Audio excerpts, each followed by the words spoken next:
Hello, everyone, and welcome to Vanished Stories. One chilling case. A mysterious emergency call that ended abruptly in the Utah desert. Go anywhere and uncover what really happened to Sarah and Emma Mitchell. But before we begin, hit subscribe, smash like, and share. Now, prepare yourselves. Our story begins, and the truth was darker than anyone imagined. The Last Call, a mother's plea in the desert's embrace. The digital glow of the 911 dispatch center clock pierced the quiet hum of the late-night shift, casting an unforgiving 11:47 p.m. onto the sterile wall. It was then, as the city slept, that the phone shrieked to life, severing the silence with its urgent demand for attention. Michelle Torres, a veteran of 12 years spent navigating the labyrinth of human panic, answered. Her ear, a finely tuned instrument of compassion and resilience, instantly recognized the raw tremor in the voice on the other end. "Please, I need help," the caller pleaded, each word a desperate gasp for air. "We're on Highway 191, about 20 miles north of Moab. Our car... Something's wrong with the engine." Michelle had heard countless variations of fear in her tenure, the low thrum of anxiety, the sharp spike of immediate danger, the dull ache of despair. But this was different. Beneath the surface-level panic of car trouble, a deeper, more primal terror vibrated through the line. This woman wasn't just scared for her car, she was scared for her life. "Ma'am, what's your name and exact location?" Michelle's voice, a calm anchor in a rising storm, sought to ground the caller. Sarah Mitchell. I'm with my daughter, Emma. God, there's someone behind us again. The same truck that's been following us since Blanding." A crackle of static punctuated Sarah's fractured words, momentarily swallowing the distant sound of a younger voice. "Mom, they're getting closer!" Emma, a teenager, cried out, her fear palpable even through the interference.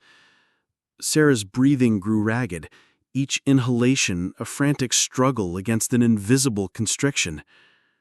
"Now I think they're going to ram us. Please, send someone. We're scared." "Ma'am, I'm dispatching units to your location right now. Can you see a mile marker or any landmarks?"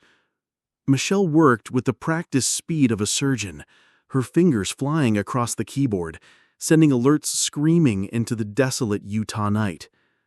Suddenly, a guttural roar erupted from the phone, the sound of an engine revving, growing louder, closer, menacingly insistent. "They're right behind us now! Oh my God! They're..." The line went dead. A chilling, profound silence descended, heavier than any Michelle had ever experienced. The hollow ring of a phone that would never be answered echoed in her ears as she frantically redialed, again and again, to no avail.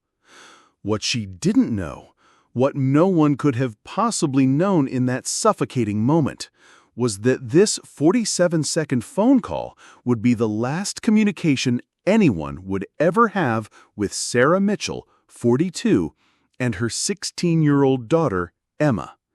And what the ensuing decade of investigation would painstakingly uncover would not only shatter the foundations of a family's hope, but also shake the very trust placed in those sworn to protect. The shadow lengthens, a life unravels.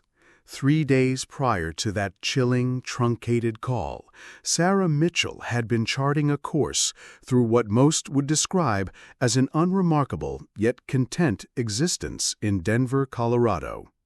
Her days unfolded with the steady rhythm of a dental hygienist at Mountain View Dental, a practice where her dedicated presence had been a constant for 8 years.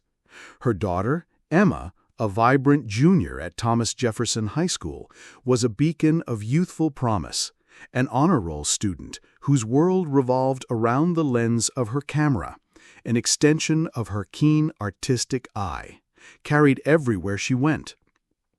Their home, a modest two-bedroom apartment nestled on Denver's east side, was a testament to a life built on resilience and love.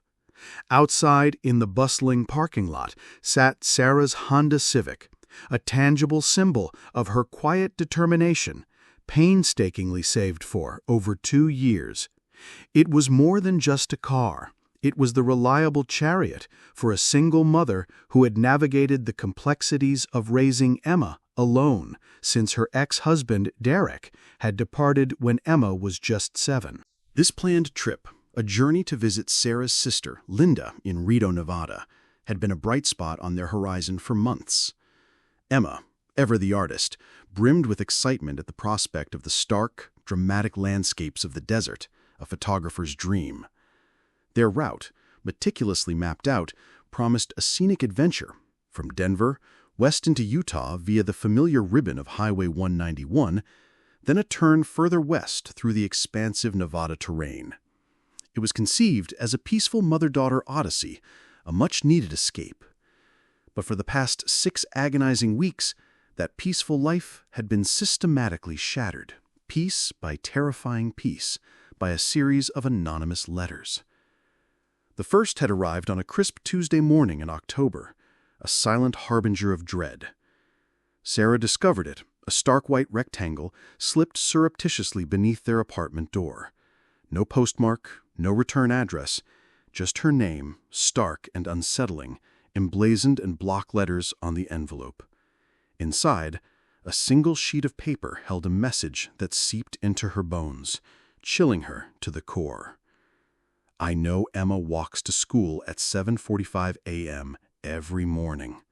I know you leave for work at 8:20. I know you're alone. Sarah's hands trembled as she immediately dialed the police. Officer Janet Lucia, her voice a practiced drone, took the report. But without explicit threats of violence or specific demands, the officer's hands were tied. Probably just a prank, Lucia had dismissed, her tone laced with a weary familiarity. But keep all the letters and call us if it escalates. It did escalate. A week later, the second letter materialized, its words a cold, invasive whisper. Emma looked beautiful in her red sweater yesterday. She sat alone at lunch, reading a photography magazine. She doesn't know I'm watching. The third letter peeled back another layer of their privacy, revealing intimate details. Sarah's precise work schedule, the distinct license plate number of her Honda, the exact time she had stopped for groceries the previous Thursday. By the time the 6th letter arrived, a suffocating shroud had descended upon their lives. Sarah, a woman once content in her routines, was now a vigilant guardian, installing new locks, meticulously varying her daily habits, and sending Emma to stay with friends most evenings, hoping to dilute the stalker's reach. The final, chilling missive consisted of a single, ominous word. Soon. It was then, with that stark pronouncement echoing in her mind, that Sarah made a desperate decision. They needed to disappear, just for a little while, to break free from the invisible chains tightening around them. A visit to Linda, her sister in Reno, suddenly seemed like the perfect, logical solution. They would leave that Friday, immediately after Emma's classes, drive through the night, and by Saturday afternoon they would be safe in Reno. Neither of them, caught in the desperate planning of their escape, noticed the dark pickup truck that had been a silent, ominous fixture parked across from their apartment building for the past 3 weeks, its presence a dark promise in the twilight hours. The Last Witnesses, a desert encounter. The Blanding Gas and Go, a solitary outpost swallowed by the vast Utah desert, embodied the quintessential small-town truck stop. Its flickering neon signs cast a faint, restless glow over a handful of fuel pumps bathed in the harsh, anemic light of fluorescent tubes.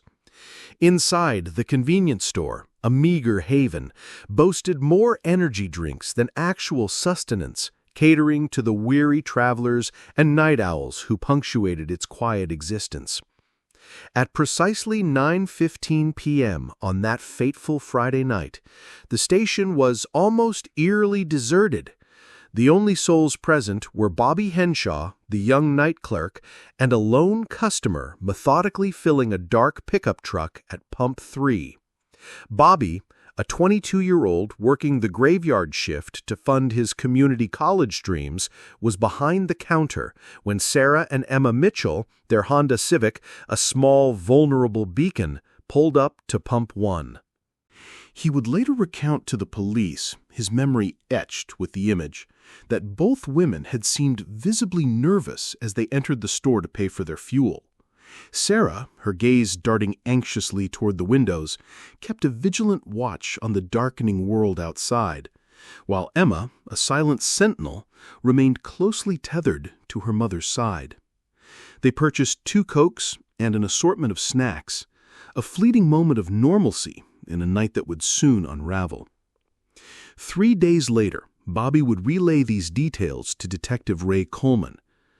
The mom asked if there were any rest stops between here and Moab, he'd explained. Said they wanted to pull over somewhere safe and well lit. But what Bobby Henshaw, burdened by a growing unease, didn't disclose to the police in that initial interview was a more chilling observation. While Sarah and Emma were inside his store, the man at Pump 3, having finished fueling his truck, had not departed. Instead, he had deliberately walked closer to the Honda Civic, his phone raised, capturing a series of clandestine photographs. The moment Sarah and Emma emerged from the store, the man abruptly retreated, re-entering his truck and driving away with a swift, almost practiced efficiency. Bobby had dismissed it at the time as merely strange. The night shift, after all, was a parade of the peculiar. Drifters, truckers fueled by illicit substances, teenagers seeking trouble. He had learned, as a survival mechanism, to mind his own business, to observe without interfering. It would be a tormenting 2 years before Bobby, racked with guilt and haunted by sleepless nights, finally confided in investigators about the man with the camera. 2 years of agonizing over whether his earlier testimony, had it been complete, could have somehow averted the tragedy that followed. But by then, it was irretrievably too late. The cold, unblinking eye of the gas station security footage confirmed the grim timeline. Sarah and Emma's Honda departed at 9:22 p.m., its taillights receding north onto Highway 191. A mere 17 seconds later, the dark pickup truck followed, its headlights a careful, predatory distance behind. The next time anyone would lay eyes on the Honda Civic, it would be an empty, silent testament to a vanishing, abandoned 50 miles further down a desolate, unforgiving stretch of desert highway. The cold, unblinking eye of the gas station's security footage confirmed the grim timeline. Sarah and Emma's Honda departed at 9:22 p.m., its taillights receding north onto Highway 191. A mere 17 seconds later, the dark pickup truck followed, its headlights a careful, predatory distance behind. The next time anyone would lay eyes on the Honda Civic, it would be an empty, silent testament to a vanishing, abandoned 50 miles further down a desolate, unforgiving stretch of desert highway. The ghost car, a desert enigma. Utah Highway Patrol Officer Kevin Mills discovered the Honda Civic at precisely 6:30 a.m. on that crisp Saturday morning. The initial report had come from a passing trucker, his voice tinged with an unusual note of concern, describing a vehicle idled on the shoulder near mile marker 127. The Honda's hazard lights, now mere whispers of their former urgency, blinked weakly, dying breaths as its battery slowly surrendered to the vast silence of the desert. The car sat with an unsettling precision on the side of Highway 191, almost as if someone had meticulously pulled over for a routine, innocuous stop. Yet the scene hummed with an unsettling dissonance. The doors were unlocked. The keys still dangled in the ignition. Officer Mills approached with a veteran's caution. In his 15 years patrolling this particular desolate stretch of highway, he had witnessed the full spectrum of roadside dramas, routine breakdowns, the twisted wreckage of horrific accidents, and far, far worse. But something about this tableau, in its pristine, undisturbed stillness, felt fundamentally wrong. Inside the Civic, everything was unnervingly untouched. Sarah's purse lay on the passenger seat, her wallet nestled within, intact, holding $247 in cash and all her credit cards. Emma's backpack rested in the rear, her expensive Canon camera still secured inside, its lens staring blankly into the quiet.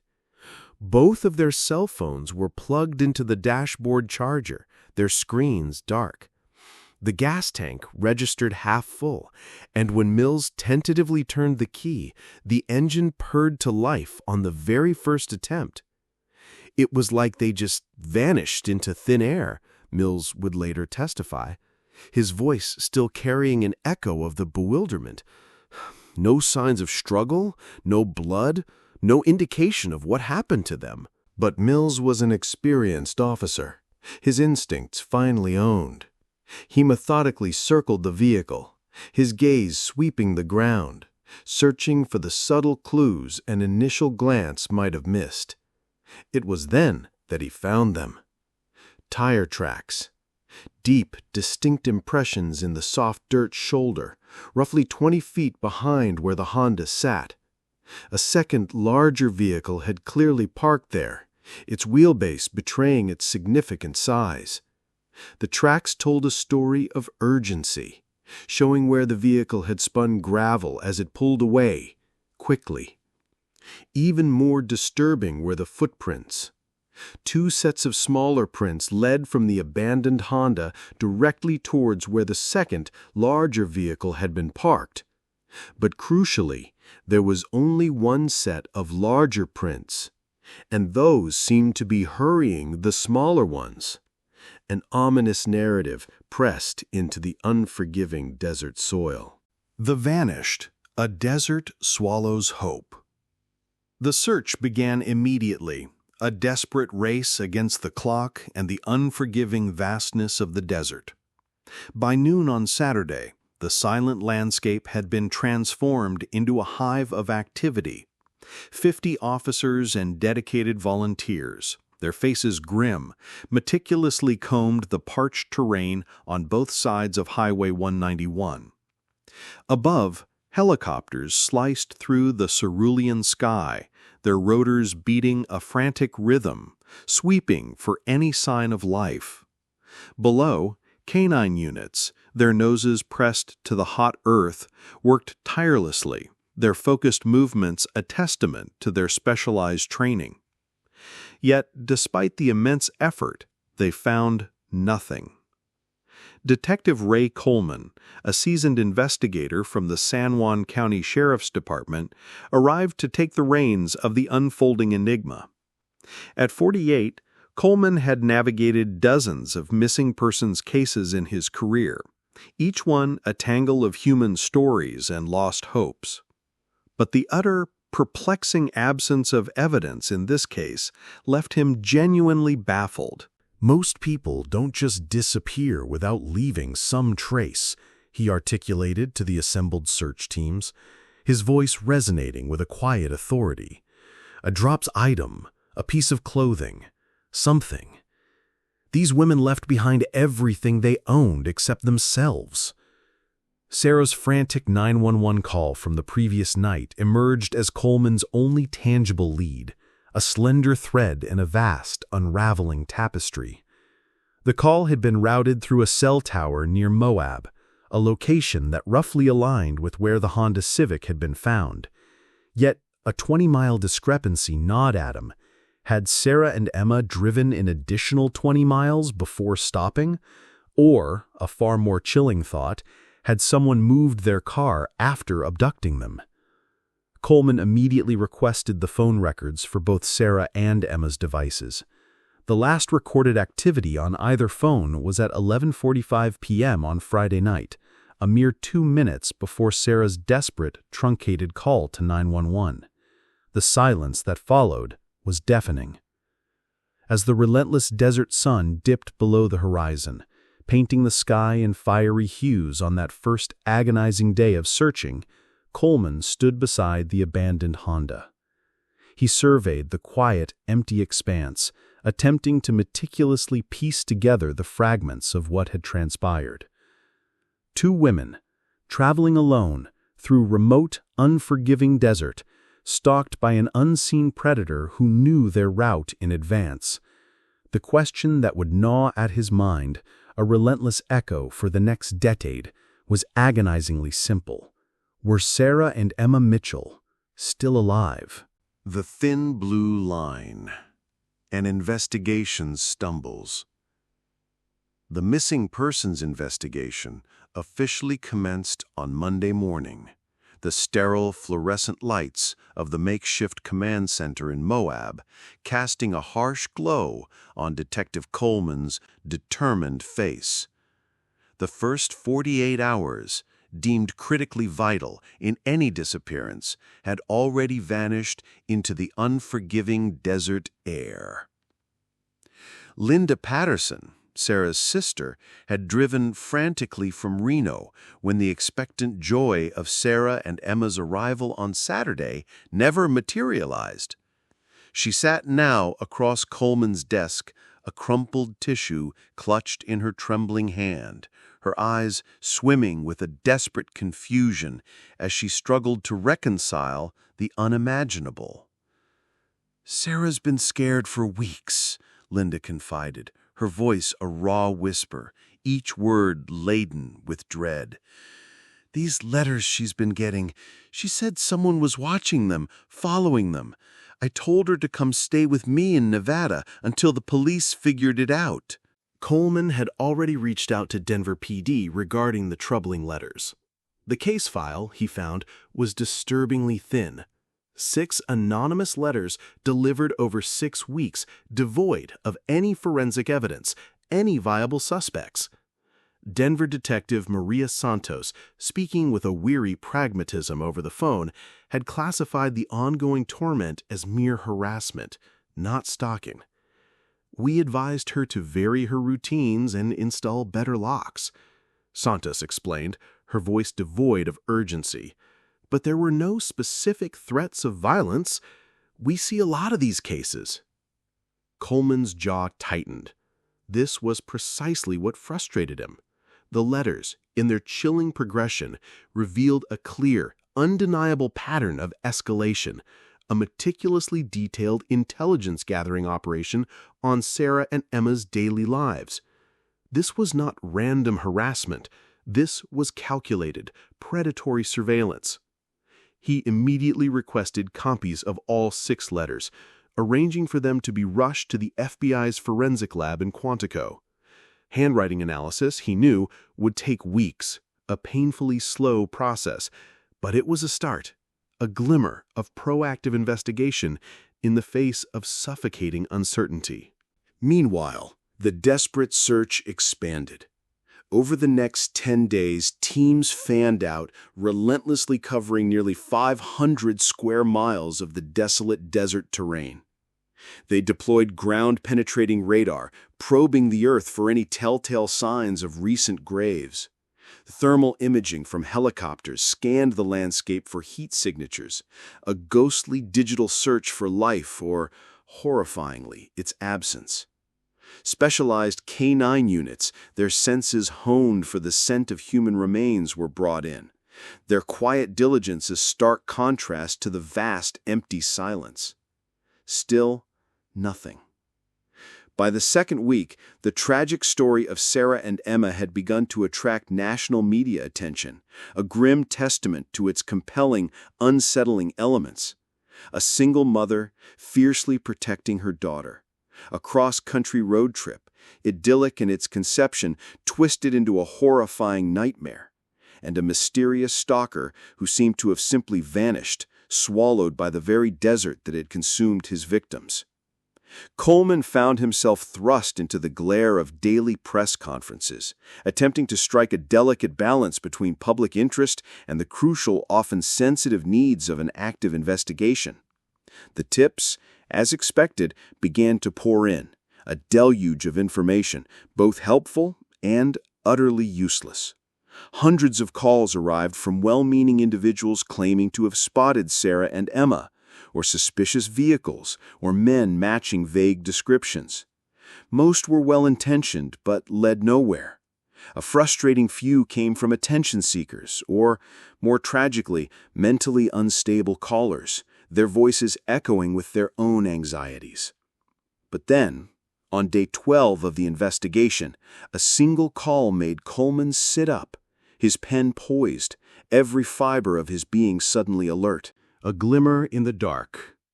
The trucker's revelation. The caller was Ken Walsh, a long-haul trucker, his voice gruff with the weariness of the road, yet tinged with a newfound urgency. He'd been driving Highway 191 the very night Sarah and Emma had vanished. Trapped in Texas when the news first broke, he'd only just now caught wind of the unfolding tragedy. "I saw something that night," Walsh stated, his words cutting through the usual static of anonymous tips. "About 11:30, maybe midnight. Dark pickup truck was riding real close behind a small car. Looked like a Honda. The Honda was weaving a little, like the driver was scared."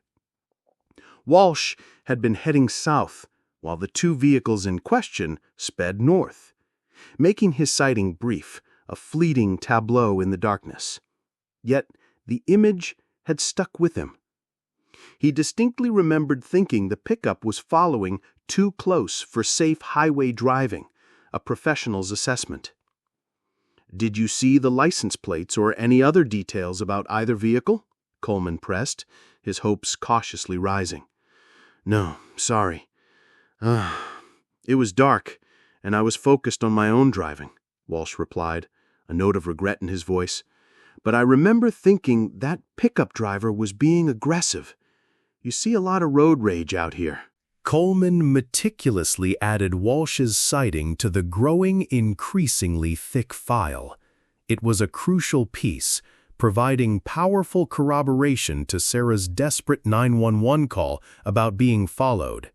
Yet, it offered no solid identification, no name, no license plate, nothing to truly pinpoint who had been doing the following. The who remained a phantom in the vast, unblinking night. By the end of the third agonizing week, the massive initial search operation began to scale back, contracting into a more subdued effort, primarily sustained by weekend volunteer initiatives. The FBI's Behavioral Analysis Unit, having meticulously reviewed the fragmented evidence, had finally developed a profile of the likely suspect, a white male aged 35 to 50 with a probable background in either military or law enforcement. This chilling assessment was based on the methodical precision of his planning, the sophisticated nature of his surveillance techniques, and the unsettling pattern of the anonymous letters. Those letters, it turned out, had been postmarked from various towns, strategically strung along what would become Sarah and Emma's exact, ill-fated route through Utah. This discovery solidified a terrifying hypothesis. The perpetrator possessed a detailed, intimate knowledge of their travel plans, coupled with a chilling ability to move freely and untraceably throughout the state. "This isn't a random crime of opportunity," Coleman asserted to the FBI agents assisting with the increasingly complex case, his voice heavy with grim certainty. This person planned this abduction for weeks, maybe months. He knew exactly when and where to intercept them. The question, a relentless echo in the confines of the command center, became a tormenting refrain. Who possessed that level of access to Sarah and Emma's most intimate travel plans? And more desperately, where were Sarah and Emma Mitchell now? The Cold Case Files, Years of Silence.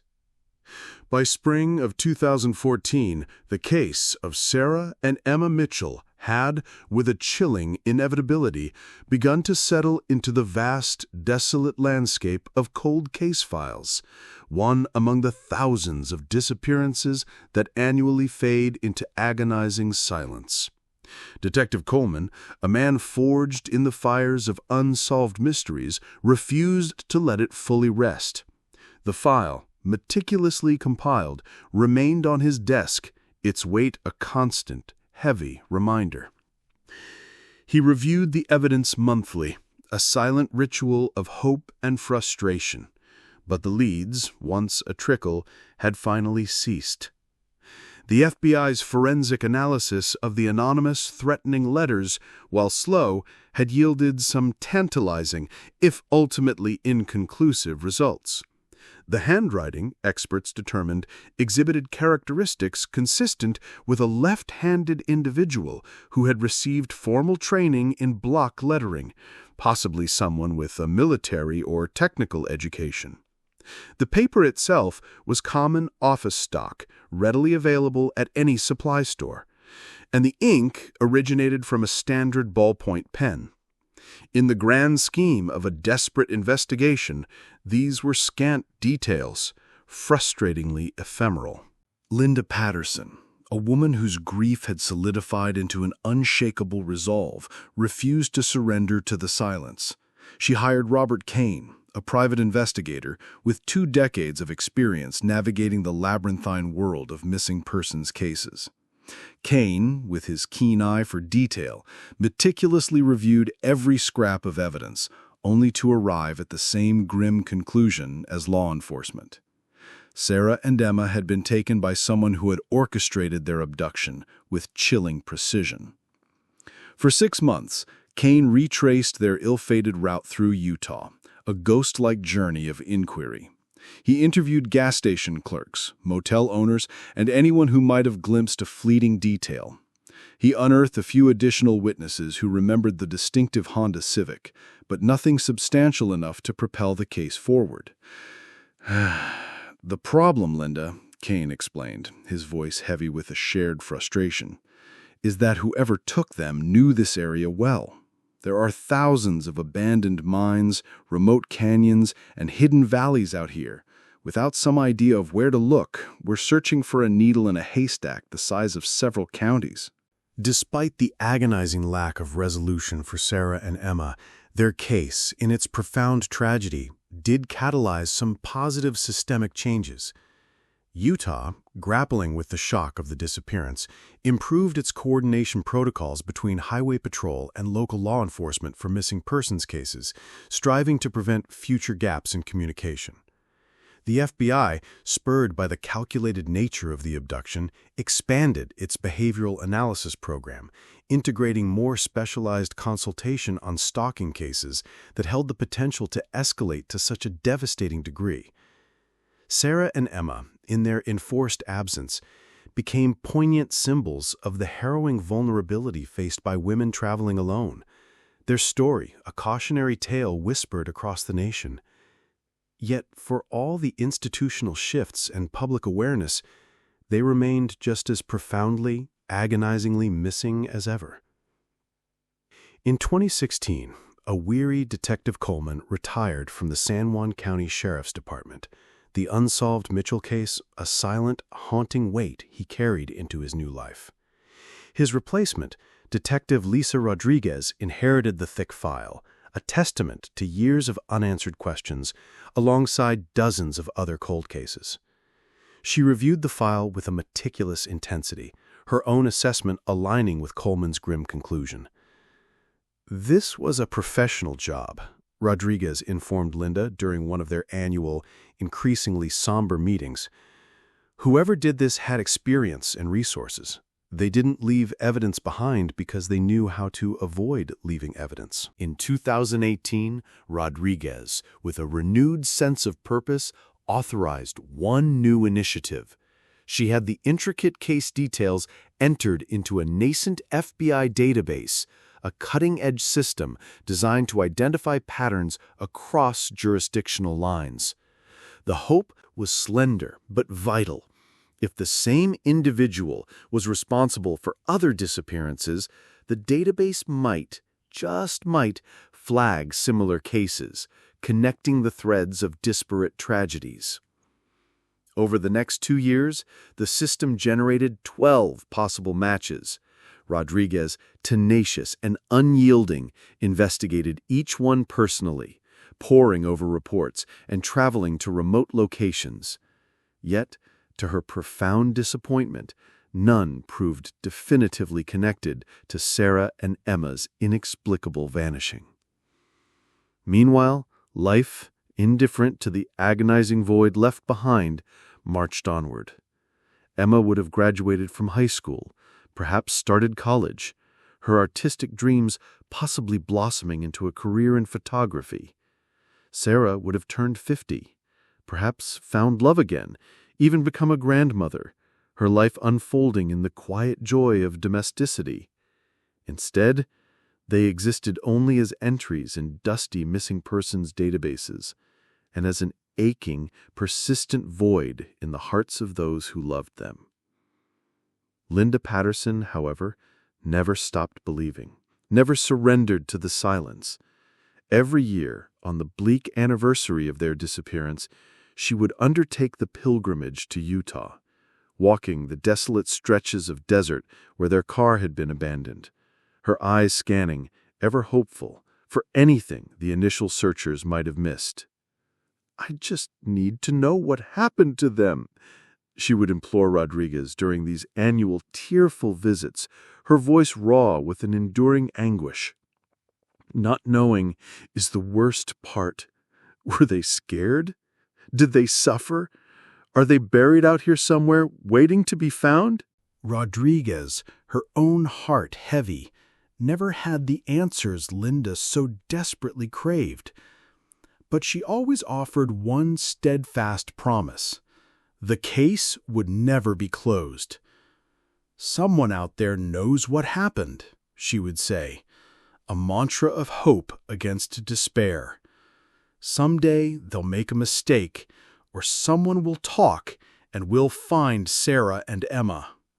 That someday, however, seemed impossibly distant, a mirage shimmering on the horizon of an endless desert, until a retired engineer from Phoenix, seeking nothing more than a quiet spring vacation, decided to spend his time metal detecting in the very same Utah desert.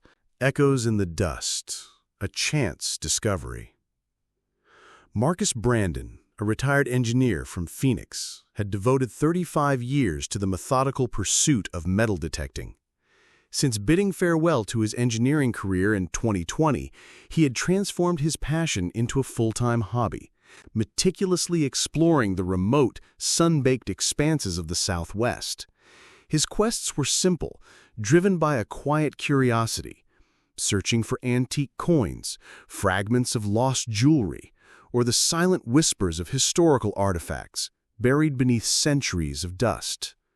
In March 2023, Brandon felt an inexplicable pull towards the desert southeast of Moab. He had heard the local legends, whispers of old mining operations long abandoned, and a hopeful intuition suggested the area might yield interesting finds. Brandon, a man of precise habits, approached his hobby with scientific rigor. He used GPS to map every square foot he covered, meticulously logging his discoveries, ensuring no stone or potential treasure was left unturned. On his third day, deep in the heart of the desert, a staggering 15 miles from the nearest paved road, his metal detector suddenly shrieked to life. The insistent beeping, a sharp contrast to the desert's profound silence, grew stronger, more consistent, signaling something substantial buried approximately 3 feet beneath the surface. Brandon, with the patience of an archaeologist, began to dig carefully. You never knew what secrets the earth held, and the preservation of any historically significant find was paramount.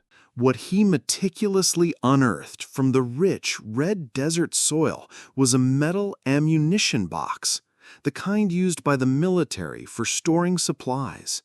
The box itself was a marvel of foresight, wrapped tightly in heavy plastic and meticulously sealed with duct tape, a shield against the relentless assault of moisture and corrosion.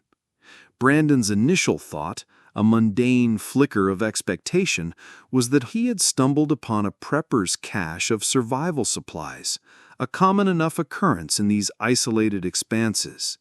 But when he finally managed to pry open the lid, his hands, usually so steady, began to tremble uncontrollably. Inside lay 2 driver's licenses. The photographs, eerily preserved, showed a woman and a teenage girl, both smiling, their faces vibrant and full of life, staring out from the laminated plastic. The names read Sarah L. Mitchell and Emma R. Mitchell. Brandon, a follower of true crime stories for years, felt a cold wave of recognition wash over him. He immediately recognized the names from the national news story that had captivated and horrified the country nearly a decade earlier. But there was more, a collection of profoundly personal items that spoke volumes. Sarah's wedding ring, which Linda had emphatically stated she never removed. Emma's silver bracelet, a cherished 16th birthday gift, now silent and still. And beneath these poignant mementos, something that made Brandon's blood run truly cold. A composition notebook, its pages roughly half filled with handwritten entries. The first page bore a chilling date. Just 2 days after Sarah and Emma Mitchell had vanished into the vast, indifferent desert. Brandon didn't read beyond those initial horrifying lines. What he saw was enough. It was enough to make him immediately reach for his satellite phone and dial 911. "I found something in the desert that's connected to the Sarah and Emma Mitchell disappearance," he told the dispatcher, his voice tight with a mixture of shock and urgency. "You need to send detectives out here right away." Detective Rodriguez arrived within 2 hours, her usual composure fractured by the gravity of the call, accompanied by a team of FBI agents dispatched from Salt Lake City. The burial site was meticulously secured, carefully excavated, and photographed from every conceivable angle before a single item was disturbed. The notebook, clutched carefully in an evidence bag, would prove to be the seismic break in the cold case that everyone had tirelessly, desperately hoped for. But what its pages would ultimately reveal would be far more disturbing, more twisted than anyone could have possibly imagined.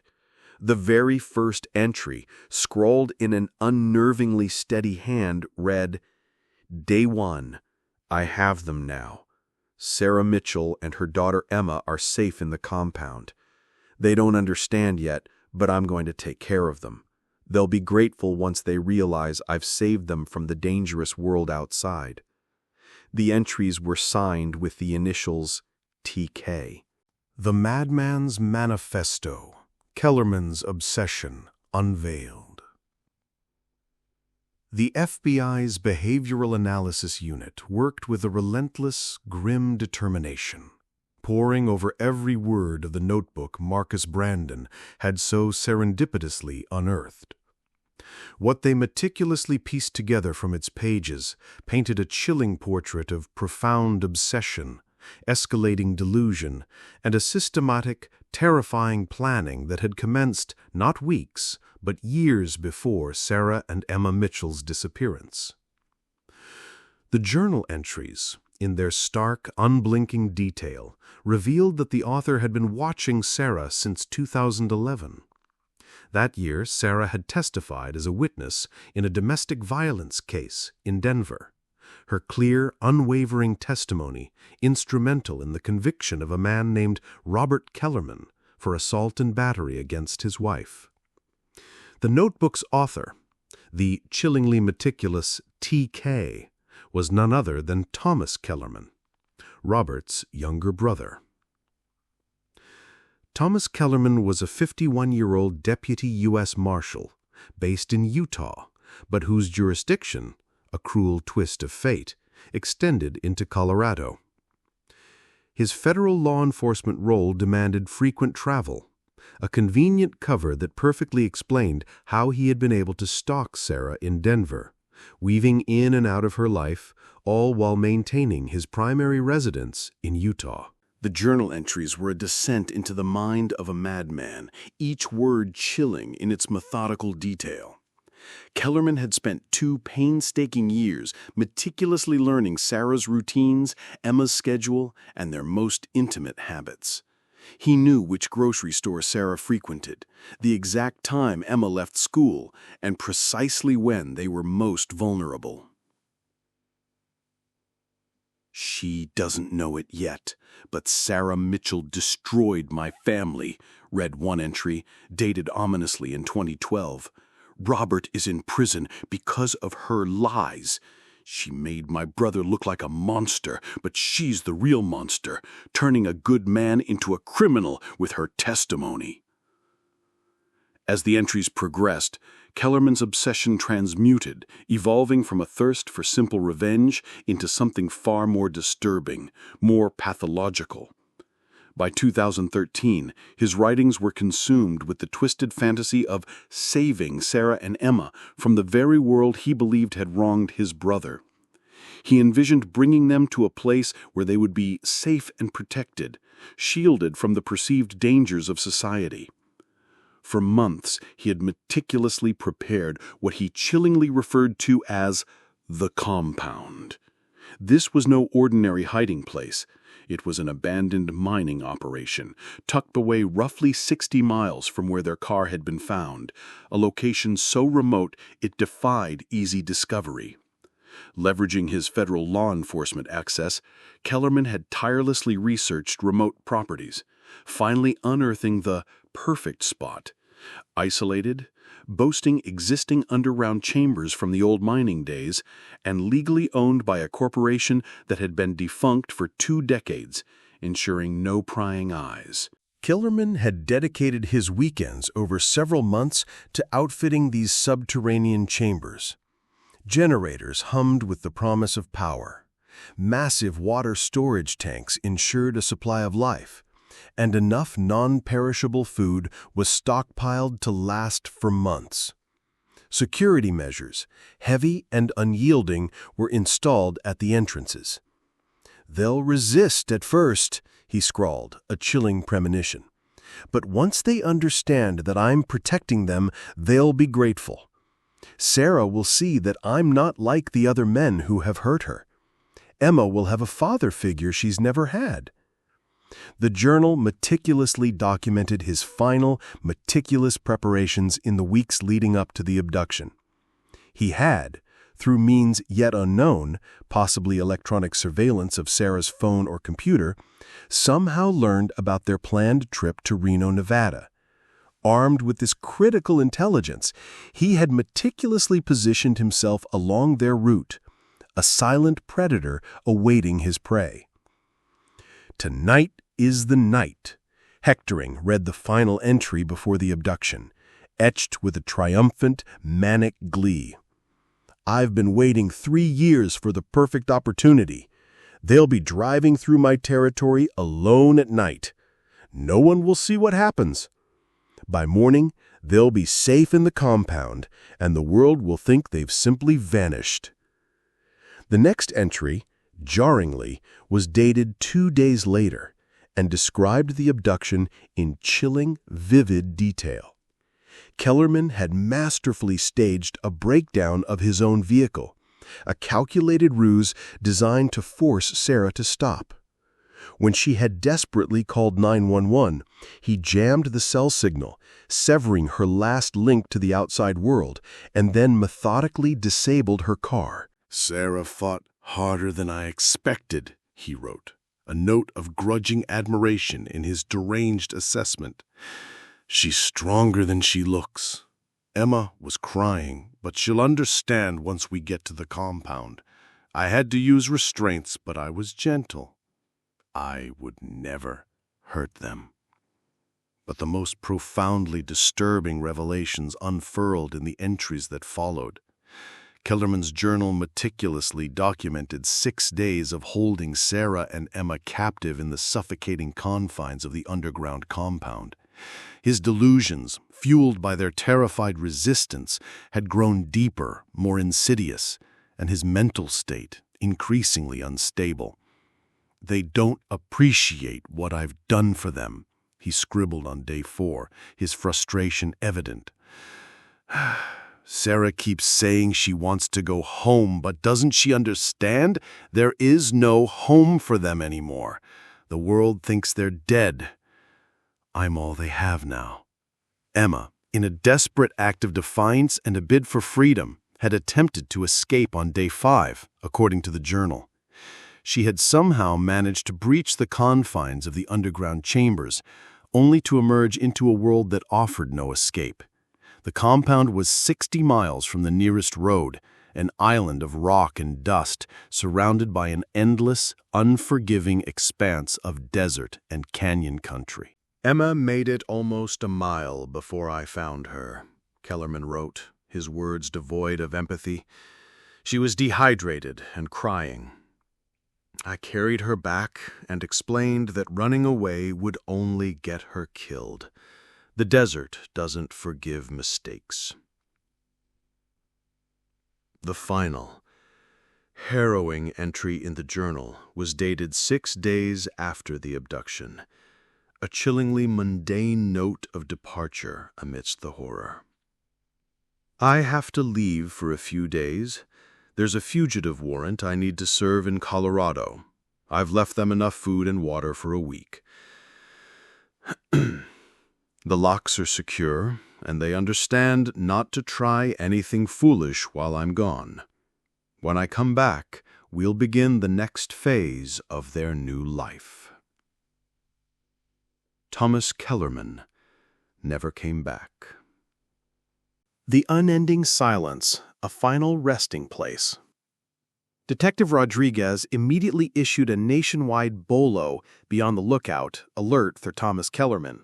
But the FBI database search, moments after the alert went out, returned a result that brought the frantic investigation to a screeching, devastating halt. Deputy U.S. Marshal Thomas Kellerman had died in a single-vehicle car accident on December 15, 2013, exactly 8 days after Sarah and Emma Mitchell had vanished.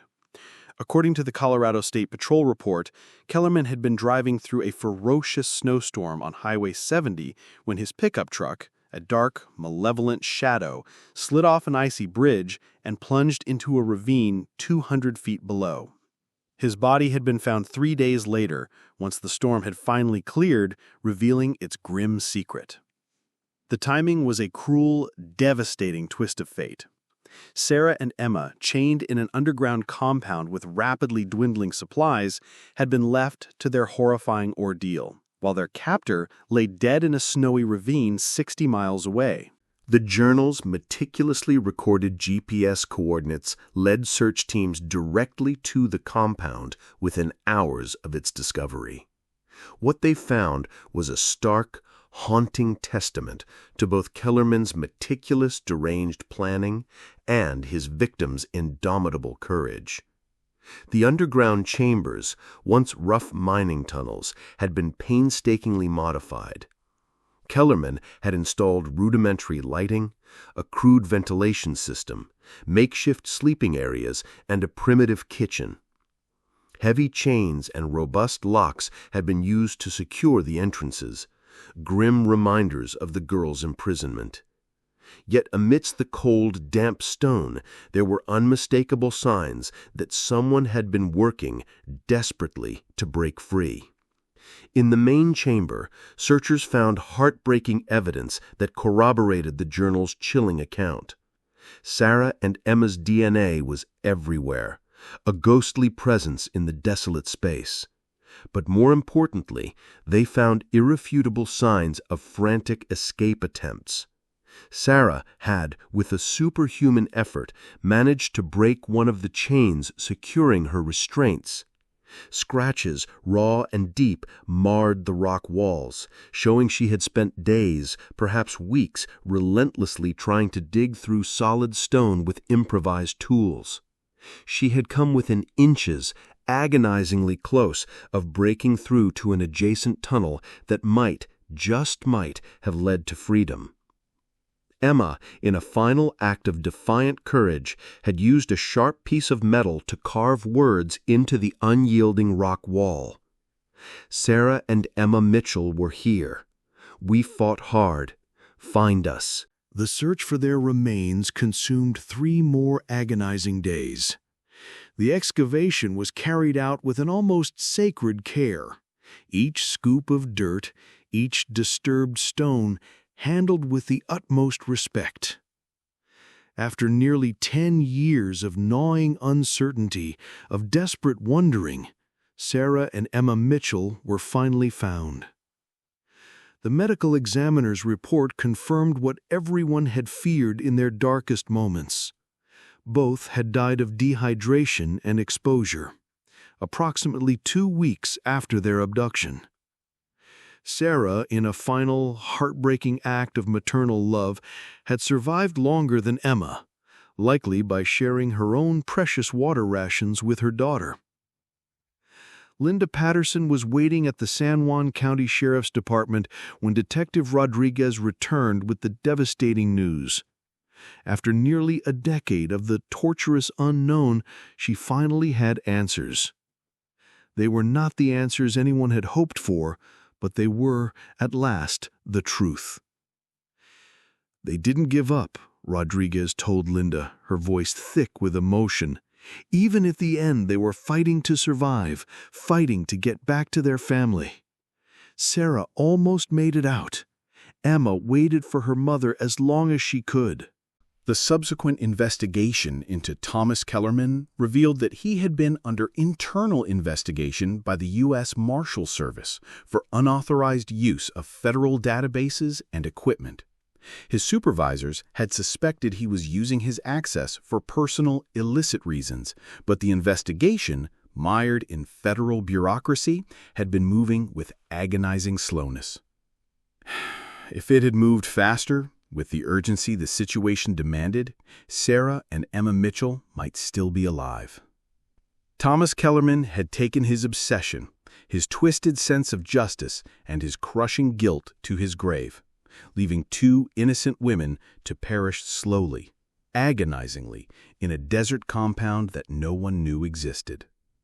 The case, finally, was officially closed on April 15, 2023, exactly 9 years and 5 months after Sarah Mitchell made her last desperate phone call for help. Marcus Brandon, the unassuming metal detector enthusiast, whose chance discovery had finally broken the cold case, quietly donated the $50,000 reward money to a foundation established in Sarah and Emma's memory. The foundation now provides vital resources for families of missing persons and tirelessly advocates for better training and rigorous oversight of law enforcement personnel, ensuring that the system designed to protect doesn't, tragically, harbor threats within its own ranks. Sarah and Emma Mitchell were laid to rest together in a Denver cemetery, finally home after their long, harrowing ordeal in the Utah desert. Their story became a cautionary tale, a stark reminder of how the very system designed to protect can sometimes, in its unseen flaws, harbor the greatest threats. But their legacy is also, profoundly, one of unyielding courage, of an unbreakable mother's love, and of the fierce, defiant bond between a mother and daughter who fought until their last breath, never surrendering the hope that someone, someday, would find them and bring them home.